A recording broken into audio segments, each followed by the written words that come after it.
धन्यवाद मैडम। महोदय, बड़े गर्व की बात है कि हम आदिवासियों ने अपनी सभ्यता और संस्कृति को संजो कर रखा और विरासत में अपनी आने वाली पीढ़ियों को दे रहे हैं। महोदय, बस्तर के कोंडागांव जिले केसकाल में भंगाराम देवी का मेला लगता है और यह बड़ा अनोखा होता है। यह मेला आदिवासी विशेषकर गोंड जनजाति के लोगों की आस्था का केंद्र भी है। जिस तरह न्यायाधीश मामले को सुनते हैं और न्याय देते हैं, उसी तरह मेले में भंगाराम देवी की अदालत में सभी देवी देवताओं की पेशी होती है और उनसे पूरे साल के कार्यों का ब्यौरा लेती है। यदि उन लेखा जोखा में किसी देवी देवता की गलती निकलती है तो माता उसे निष्कासित भी कर देती है या उनके कार्यों को कुछ समय के लिए रोक देती है। मेले में लाखों लोग आते हैं, लेकिन स्थानीय क्षेत्र का विकास नहीं होने के कारण परेशानी का सामना करना पड़ता है। अतः आपके माध्यम से सरकार से निवेदन है कि भंगाराम देवी के मेले को राष्ट्रीय मेले का दर्जा दिया जाए और क्षेत्र के विकास के लिए अलग से कार्य योजना बनाई जाए। धन्यवाद। Thank you speaker ma'am, chairman ma'am, आपने इस बिल पे बोलने का मौका दिया। मैं इसकी हमायत करता हूँ। श्री शफी फरामबिल जी ने जो बहुत अच्छा प्राइवेट बिल लेके आए हैं, क्योंकि ये जो समस्या है एयरलाइन की, ये पूरे देश में ही है।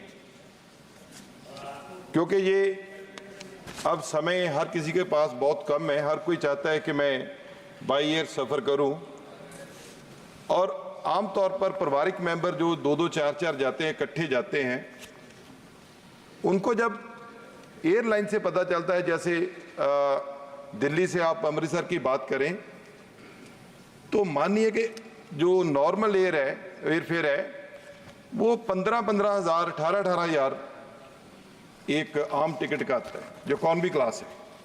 और कई बार तो ये होता है कि इकॉनमी क्लास 18,000 की आती है और बिजनेस क्लास 22,000 की लगी होती है, सेम एयरलाइन।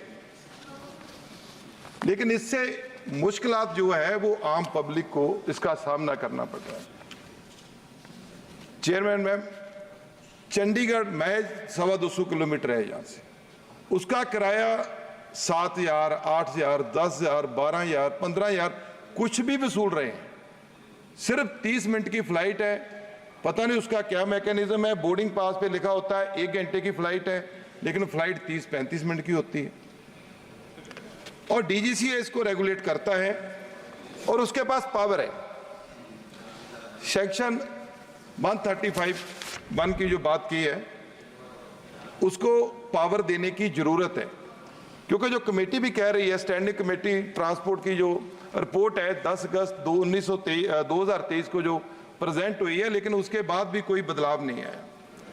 कोरोना काल में मैम पूरी दुनिया में ये बात आई है कि जो एयरलाइन कंपनी है उसके बाद इन्होंने किराया 3-3, 4-4 गुना बढ़ा दिया, और उसको बाद में किसी ने भी कम नहीं किया। आप मानेंगे, चंडीगढ़ का किराया इमरजेंसी जब कोई सर्विसेज देनी पड़ती है, जैसे कोई फ्लड के माहौल बन गए, जैसे किसान एजिटेशन था, तो चंडीगढ़ का किराया 70-70 हज़ार भी वसूला गया एयरलाइन के द्वारा। अमृतसर का किराया, क्योंकि टूरिस्ट सिटी है, बहुत लोग आते हैं, करीब एवरेज एक दिन में 1 लाख से 1.5 लाख लोग आते हैं। लेकिन मैम उसमें जब किराया इतना बढ़ोतरी होती है तो अब लोगों के पास ऑप्शन भी है। अब इंटरनेशनल फ्लाइट्स की बात हो रही थी, तो आप मानेंगे अमृतसर से सिंगापुर जाने के लिए 20,000 विद इंक्लूडिंग होटल, सिंगापुर हो गया, मलेशिया हो गया, वहां की एयरलाइन दे रही है। और इंटरनेशनल जो एयरलाइन है वो तो दे रही है, लेकिन डोमेस्टिक एयरलाइन है, जैसे पंजाब से भी बहुत लोग यूएई में हैं, गल्फ में हैं, लेबर क्लास है, लेबर करने जाते हैं।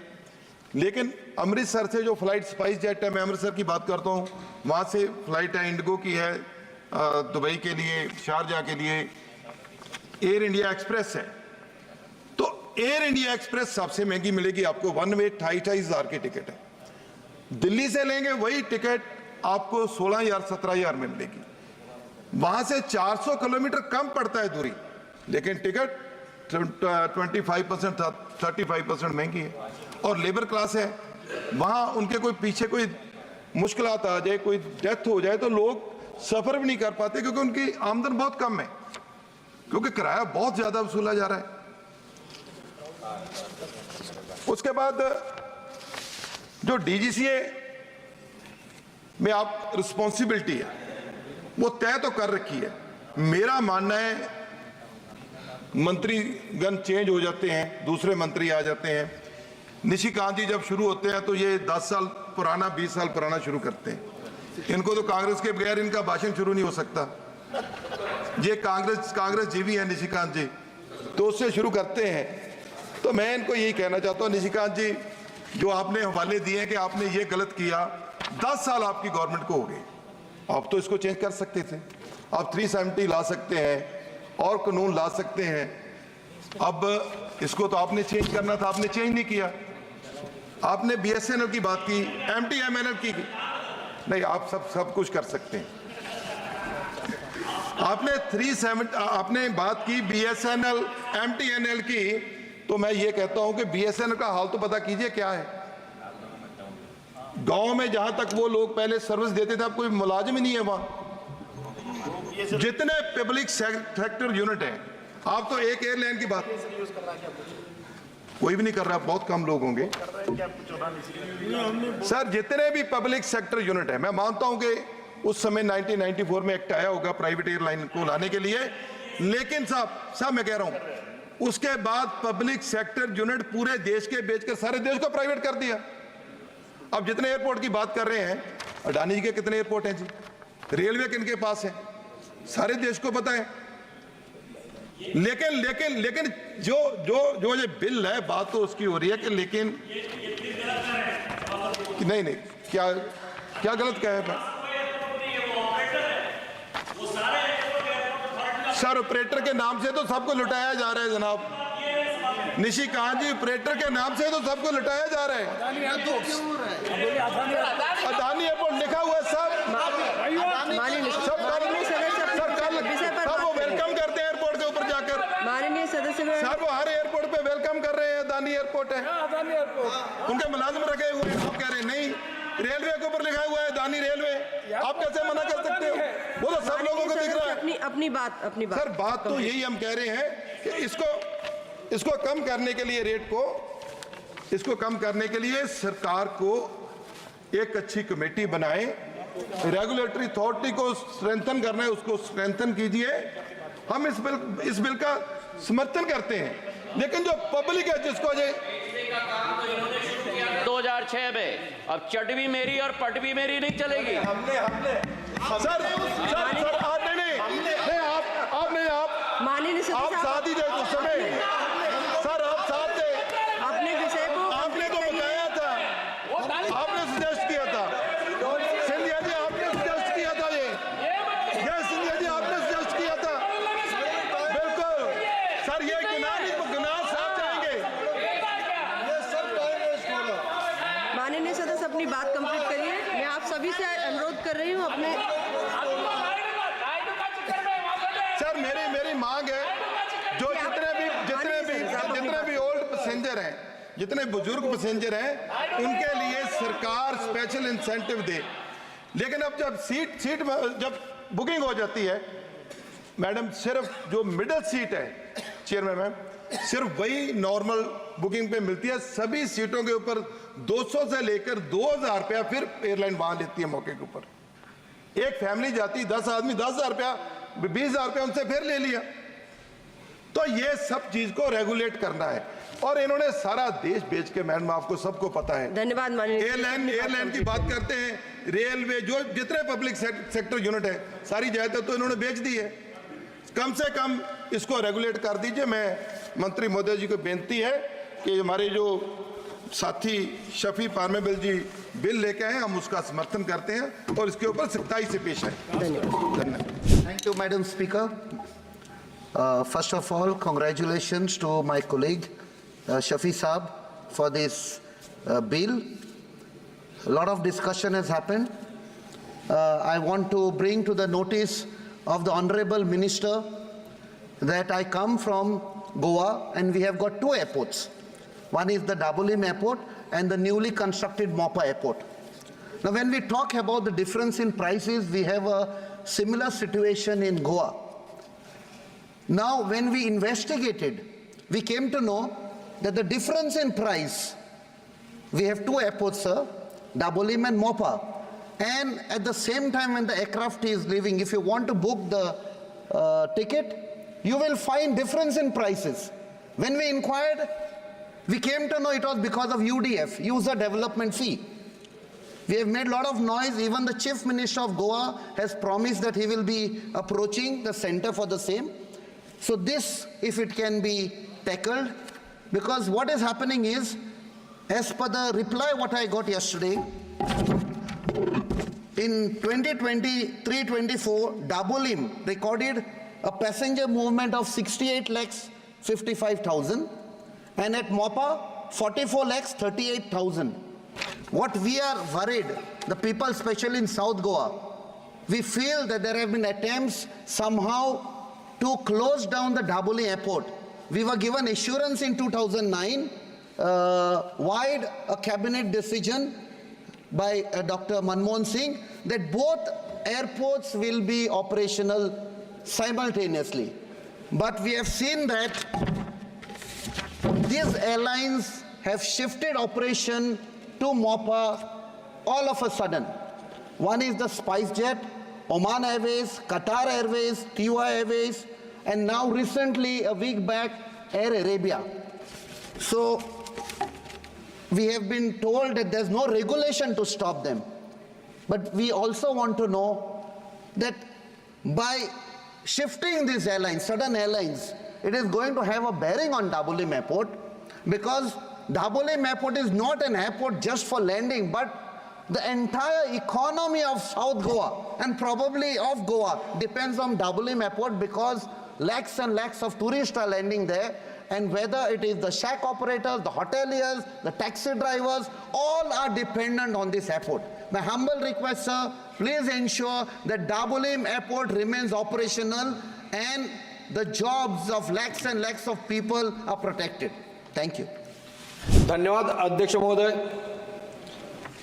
मला या सदनात बोलण्याची संधी दिल्याबद्दल मी आभार मानतो. ज्यांच्यामुळे मी सदनात आलो तो माझा पक्ष, महाविकास आघाडी आणि अमरावती लोकसभा मतदारसंघातील मायबाप जनता यांचे सुद्धा आभार व्यक्त करतो. महोदय,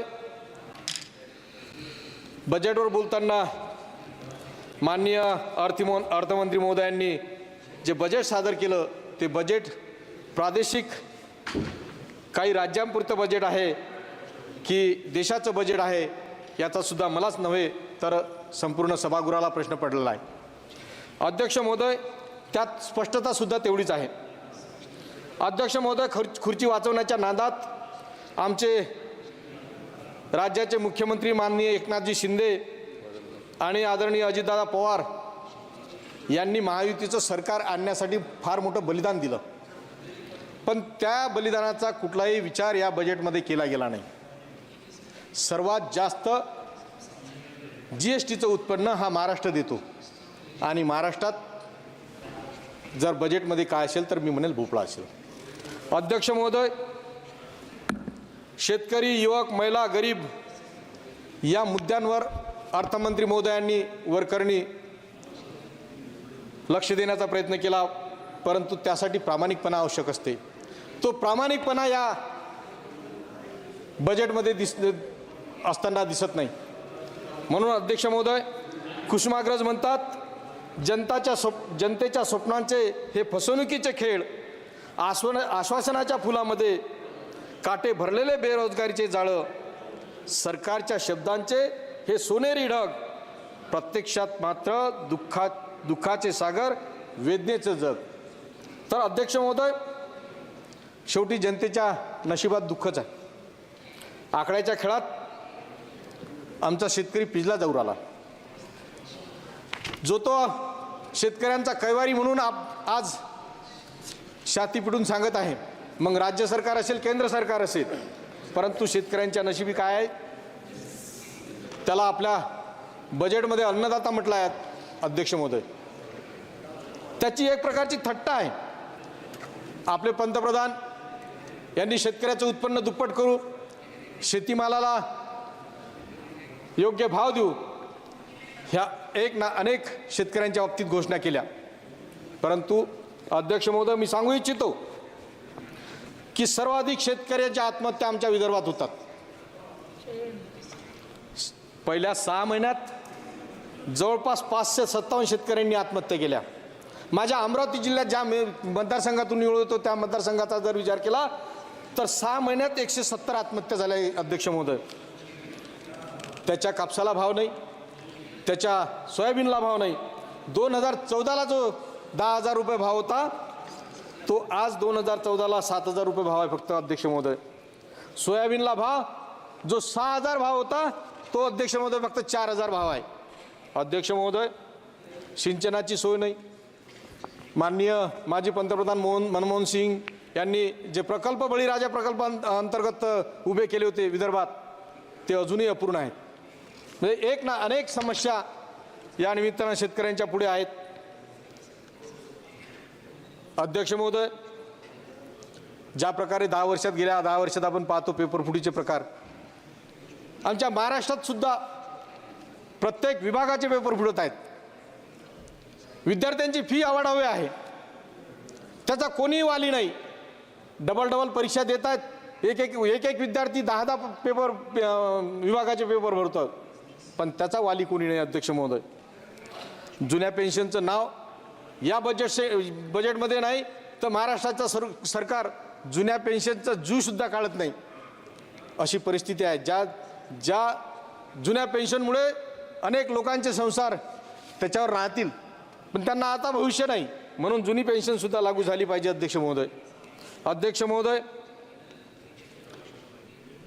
जो आरोग्याचा विषय आहे, आरोग्याची पदे किती रिक्त आहेत याचा जर विचार केला तर 30% पदं रिक्त आहेत. आणि माता मृत्यू, माझा मेळघाटचा मतदारसंघात आहे, माता मृत्यू बालमृत्यू हे सातत्यानं चालू आहे. म्हणून हे कुठेतरी थांबलं पाहिजे, त्याच्यावरही काही बोललं गेलं पाहिजे. अध्यक्ष महोदय, या अर्थसंकल्पात पायाभूत सुविधा केलेले जे अपूर्ण नियोजन आहे ते नियोजन पूर्ण झाले पाहिजे. कारण ये इमारतें, ये सड़कें, ये पुल बनाए हैं हमने, क्या इन्हें बताने अपने आप को भूल तो नहीं दिया? क्योंकि जो देहात है उनका विकास होना चाहिए. तर अध्यक्ष महोदय, या केंद्रीय अर्थसंकल्पातील आर्थिक स्थितीचे त्रुटीचे व्यवस्थापन या महत्त्वाच्या विषयावर बोलू इच्छितो. अध्यक्ष महोदय, जब तक सूरज चांद रहेगा हिंदुस्तान तेरा नाम रहेगा या भावनेने सर्वांनी या देशाची आर्थिक प्रगतीसाठी झटले पाहिजेत, काम केले पाहिजेत, ही अपेक्षा आहे. अध्यक्ष महोदय, ESME क्षेत्र आपल्या GDPच्या 30% योगदान आहे आणि 11 करोड लोकांना रोजगार देते. त्यासाठी कोणतीही विशेष तरतूद नाही या बजेटमध्ये. 2016ची नोटबंदी आणि 2020च्या कोविडच्या लॉकडाऊनमुळे अक्षरशः या क्षेत्राला फार मोठा फटका बसला. अध्यक्ष महोदय, शिक्षणाचं काय आहे? एकीकडे शिक्षणाचा हक्क आहे आणि दुसरीकडे शाळा बंद करण्याचं षडयंत्र चालू आहे. उद्या निरक्षरांची पिढी हे सरकार तयार करणार आहे. म्हणून अध्यक्ष महोदय, शिक्षणासाठी सुद्धा भर देण्याची गरज आहे. अध्यक्ष महोदय, 2 मिनिटं. अध्यक्ष महोदय, मी आपल्या लक्षात आणून देतो की दिनांक 25 जून 2075 को आपातकाल घोषित किया था. इनकी जानकारी आने वाले पीढ़ी को होना चाहिए. इस कारण बताकर केंद्र सरकार ने 25 जून ये दिन संविधान हत्या दिन मनाया. उसका नोटिफिकेशन भी निकला, गैजेट में उनका ये आया. मेरी राय है ये फैसला राष्ट्रहित में नहीं है. संविधान का हत्या दिवस ये संकल्पना विचार असंवैधानिक है, यह नकारात्मक विचार है. हत्या का कभी सेलिब्रेशन होता? अध्यक्ष महोदय, आप अध्यक्ष आप सेलिब्रेशन मना रहे, हत्या का जो संविधान दिवस आप हत्या दिवस मना रहे, ये उचित नहीं। इससे दरार गिरेंगी। संविधान अमर है, संविधान अमर रहेगा। बार बार अपने प्रधानमंत्री जो संविधान पर माथा टेकते और उन्हीं के हाथों से बार बार संविधान का खून होता, तो ये उचित नहीं। ये जो दिन मनाया वो वापस लेने के लिए मैं आज सरकार से विनती करता हूं। अध्यक्ष महोदय, अभी हमारे आपने जो शब्द कही प्रधानमंत्री के द्वारा संविधान का हत्या खून होते हैं, इस शब्द को थोड़ा सा वापस लिया जाए, इसको हटा दिया जाए। अध्यक्ष महोदय, हमारे गंगा जी हमारी बात अभी यहाँ बोल के गई, आप समाप्त कीजिए प्लीज। शायद हमारे बात मालूम नहीं होगा कि जो आज सरकार जो बेच रही वो कांग्रेस की देन है। अध्यक्ष महोदय, ठीक है और जी, धन्यवाद। जो स्कूल में वो पढ़ी है, उनके बाप परदादा जो पढ़े हैं वो कांग्रेस के देन है। ये इसलिए हम कांग्रेस के बार बार पूछते कि कंपनी ने क्या किया, कांग्रेस ने 60 साल में क्या किया, तो 60 साल में ये उत्तर है हमारा। ठीक है अध्यक्ष महोदय, 1 मिनट लेता, सिर्फ कंक्लूड करता। अध्यक्ष महोदय, ये बजट नहीं एससी का, एसटी का, बहुजन लोगों का है, ये बजट नहीं। इसको वो बजट में उनको बाहर रखा गया, इसलिए मैं ये बजट की निंदा करता और मेरे 2 शब्द खत्म करता। धन्यवाद। மரியாதைக்குரிய சபாநாயகர் அவர்களுக்கு என்னுடைய வணக்கத்தினை தெரிவித்துக் கொள்கின்றேன். எங்களுடைய பகுதியில் இருந்து புதுவைக்கு அருகிலே இருக்கக்கூடிய விழுப்புரம் பகுதியில் இருந்து இன்றைய தினம் நாடாளுமன்றத்திலே 7வது முறையாக வரவு செலவு செய்கிற திட்டத்தை தாக்கல் செய்கின்ற மதிப்பிற்குரிய நிதி அமைச்சர் அவர்களுக்கு என்னுடைய வாழ்த்துக்களை கூற விரும்புகின்றேன். ஏனென்றால் எங்களுடைய பகுதியினுடைய நிலைமைகள் அவருக்கு நன்றாக தெரியும் என்பதற்கு காரணத்தினாலே தான் இதை கூறுகின்றேன். 2019ஆம் ஆண்டிலே முதலாக அவர்கள் இந்த வரவு செலவு திட்டத்தை தாக்குதல் செய்கின்ற நேரத்திலே அவருடைய எண்ணமாக இருந்தது என்னவென்று சொன்னால் 5 ட்ரில்லியன் எக்கானமி என்று சொல்லக்கூடிய ஒரு பெரிய நினைவினை கொண்டு வந்தார்கள் என்று சொல்ல வேண்டும். அந்த நினைவு என்ற திட்டத்தை அவர்கள் நிறைவேற்றினார்களா என்று கூறினால் இல்லை என்று சொல்ல வேண்டும். அதைப்போல 2024ஆம் ஆண்டிலே அவர்கள் பேசுகின்ற நேரத்திலே உலகிலேயே 5வது பொருளாதார நாடு என்று சொல்லக்கூடிய ஒரு பெரிய சாதனையை படைத்திருக்கின்றோம் என்று கூறுகின்றார்கள். ஆனால் ஒரு தனிநபருடைய வருமானம் இந்திய நாட்டிலே ஏறக்குறைய 2.5 லட்சம் ரூபாய் என்று சொல்லப்படுகின்றது. ஆனால் நாம் பார்க்கின்ற 80 கோடி மக்கள் ஏழையாக இருக்கின்றார்கள். அவருடைய தனிநபர் வருமானம் என்று பார்க்கின்ற நேரத்தில் மாதம் ஒன்றுக்கு 4000 ரூபாய்க்கு மேலாக இல்லை என்று சொல்ல வேண்டும். அதோடு மட்டுமல்லாமல் அவர்கள் வாழ்கின்ற வாழ்க்கை மிக மோசமான நிலையில் இருக்கின்றது என்று சொல்ல வேண்டும். விலைவாசி உயர்வினால் அவர்கள் கடுமையான முறையில் தாக்கப்பட்டிருக்கின்றார்கள். அரிசியினுடைய விலை இன்றைய தினம் 25 கிலோ அரிசியானது 700 ரூபாயிலிருந்து 1700 ரூபாய் என்ற அளவிற்கு உயர்ந்திருக்கின்றது. கோதுமையினுடைய விலை 1 கிலோ 30 ரூபாயில இருந்து 65 ரூபாய் என்ற அளவிற்கு உயர்ந்திருக்கின்றது என்று சொல்லலாம். புளி என்று சொல்லக்கூடிய டாமரின் என்று சொல்லக்கூடிய அந்த பொருளானது 1 கிலோ 45 ரூபாயில இருந்து இன்றைய தினம் 60 ரூபாய் என்ற அளவிற்கு உயர்ந்திருக்கின்றது. 10 முட்டைகள் வாங்குகின்ற நேரத்தில் அன்றைய தினம் இருந்த 20 ரூபாய் ஆனது இன்றைய தினம் 60 ரூபாய் என்ற அளவிற்கு உயர்ந்திருக்கின்றது. பருப்பு என்று சொல்லக்கூடிய டால் என்று சொல்லக்கூடிய அந்த பொருளானது 1 கிலோ 70 ரூபாயிலிருந்து 145 ரூபாய் என்ற அளவிற்கு உயர்ந்திருக்கின்றது சொல்லலாம். இப்படிப்பட்ட கடுமையான விலை உயர்விலே மக்கள் தாக்கப்பட்டிருக்கின்றார்கள். ஏழைகளுக்கு ஏதாவது ஊதியம் உயர்ந்திருக்கின்றதா என்று சொன்னால் இல்லை என்று சொல்ல வேண்டும். அவருடைய ஊதிய உயர்வு கண்டிப்பாகவே இல்லை என்று சொல்லலாம்.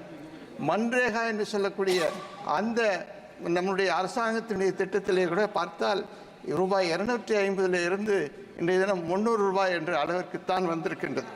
படித்தவருடைய ஊதியம், அதாவது குறைந்தபட்ச படிப்பு படித்திருக்கக்கூடிய மக்களுடைய ஊதியம் என்று பார்த்தால் மாதம் ஒன்றுக்கு 6000 ரூபாய்க்கு மேலாக இல்லை என்று சொல்லலாம். பட்டதாரிகளுக்கு ஊதியமாக கிடைப்பது என்று பார்த்தால் 12000 ரூபாய்க்கு கீழாகத்தான் இருக்கின்றது என்று சொல்ல வேண்டும். விவசாயிகளுடைய விளைபொருளுக்கு சரியான விலைகள் கிடைக்கின்றன என்று சொன்னால் அதுவும் இல்லை என்று சொல்ல வேண்டும். உரம், பூச்சி மருந்து என்று சொல்லக்கூடிய அந்த இடுபொருட்களினுடைய விலைகள் கடுமையான உயர்ந்திருக்கின்றது. விவசாயிகளுக்கு தேவையான கடன்கள் கிடைக்கின்றதா என்று சொன்னால் இல்லை என்று சொல்ல வேண்டும். அதே போல அமைப்பு சாரா பெண்கள், அந்த வேலையில் இருக்கக்கூடியவர்களுக்கெல்லாம் ஊதியம் சரியான நேரத்திலே சரியான ஊதியம் கிடைக்கின்றதா என்று சொன்னால் இல்லை என்று சொல்ல வேண்டும். குடும்ப பெண்கள் வாழும் உரிமையை பெற்றிருக்கின்றார்களா என்று சொன்னால் இல்லை என்று சொல்ல வேண்டும். இப்படிப்பட்ட நிலைதான் இன்றைய தினம் இருக்கின்றது என்று சொல்லலாம். அது மட்டுமல்ல, அந்த குடும்ப பெண்களுக்கு பொருளாதார சுதந்திரம் இருக்கின்றதா என்று சொன்னால் இல்லை என்று சொல்ல வேண்டும். அவர்களுக்கு மரியாதை இருக்கின்றதா என்று சொன்னால் இல்லை என்று சொல்ல வேண்டும். பாதுகாப்பு இருக்கின்றதா என்று சொன்னால் இல்லை என்று சொல்ல வேண்டும். அதைத்தான் எங்களுடைய ராகுல் காந்தி அவர்கள் அவர்களுக்கு உரிமையை தர வேண்டும் என்று கூறியிருந்தார்கள். இந்திய ஏழை மக்கள் படும் துயரம் மிகப்பெரியது என்று சொல்ல வேண்டும். இதை பற்றி சிந்திக்காத இந்த அரசாங்கத்தை மக்கள் விரும்பவில்லை என்பதைத்தான் இந்த நேரத்தில் விரும்ப வருகின்றேன். அதன் காரணமாகத்தான் இன்றைய தினம் பிஜேபி அரசாங்கமானது மைனாரிட்டி அரசாங்கமாக வந்திருக்கின்றது என்று சொல்ல வேண்டும். இந்த மைனாரிட்டியாக ஆக்கியது யார் என்று சொன்னால் இந்தியா கூட்டணி என்று சொல்ல வேண்டும். இந்திய மக்கள் இதை செய்திருக்கின்றார்கள் என்று சொல்ல வேண்டும். நீங்கள் வணங்கும் ஸ்ரீ ராமபிரான் வாழும் மாநிலமான உத்தரப்பிரதேசத்தை கைவிட்டீர்கள். அதை போலவே ஸ்ரீராமனையும் கைவிட்டீர்கள். நாங்கள் ஜெய் ஸ்ரீராம் என்று கூறுவோம். ஆனால் நீங்கள் இப்பொழுது ஜெகநாத் என்று கூறுவீர்கள். நீங்கள் மராட்டியத்தை, ஹரியானா மாநிலத்தை மறந்துவிட்டீர்கள். நீங்கள் பிறந்த இடமான தேவபூமியை மறந்தீர்கள். வளர்ந்த வாரணாசியை மறந்தீர்கள். ஸ்ரீராமர் பிறந்த அயோத்தியை பார்க்கவில்லை. நீங்கள் பிறந்த, வளர்ந்த, வாழ்ந்த இடங்களை மறந்திருக்கின்றீர்கள். அவர்களுக்கு வேண்டியதை செய்யுங்கள். அவர்களுக்கு வேண்டிய உதவியை செய்யுங்கள். ஆந்திர மாநிலத்திற்கும் பீகாருக்கும் எப்படி செய்தீர்களோ அதை போல செய்ய வேண்டும் என்று கேட்டுக்கொள்கிறேன். அதை போலவே புதுவை மாநிலத்திற்கு நீங்கள் பல வாக்குறுதிகளை தந்திருந்தீர்கள்.